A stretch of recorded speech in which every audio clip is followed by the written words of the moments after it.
Kapag nakita ka ng lumi na ganire ang padali, ika mo naman ay kupo, jumbo lumi na overload ang putok-batok toppings. Diyan ka nagkakamali. Oo, jumbo lumi are, pero ang toppings ay healthy. Mushroom. So bukod sa toppings, may mushroom flavor na rin talaga yung pinaka-lumi sadya. Pag nag-caramelize, lalagyan ng tubig, yun. Mushroom crackers. Yan. Mushroom tempura po. Mushroom tempura, yan. Yan yung natikman ko kanina, kasarap eh. Mushroom katsu. Yan, narin yung akala ko una chicken. Kita nyo yung itsura naman eh, oh. Akala may chicken fillet. Yung mushroom balls po. Yan, mushroom ball. Siyempre, ang lumi may bola-bola din. Nariyan naman tayo sa sikat na lumihan din sa Santo Tomas, ang Mamay Iko. Umorder na ng mushroom tempura. Sa hilig niyan dyan.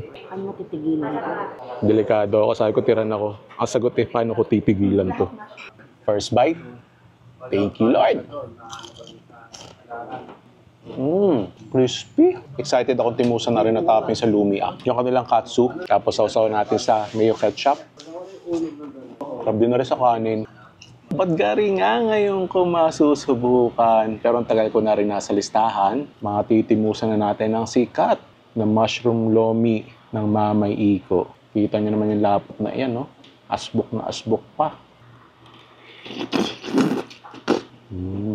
Parang yung classic lang na Batangas Lomi. Tapos merong parang rebusado pa rin eh. Yung lutong, yung lasa. Ay, parang ka pa rin naglulumi sadya. Pero are healthier version. Ang problema, kasarap. Mapaparami ka naman ng kain din eh. Gawa tayo sa usawan. Yung classic na taste niya eh. Classic na Batangas Lomi. Crispy baga ang hanap. Ring sisig. Crispy. Sarap na rin itopping sa ano. Itatopping sa lumi. Andun pa rin yung meaty taste. Sarap ng bun. Malambot. A little crispy toasted. Sarap siya ka-partner nitong tempura.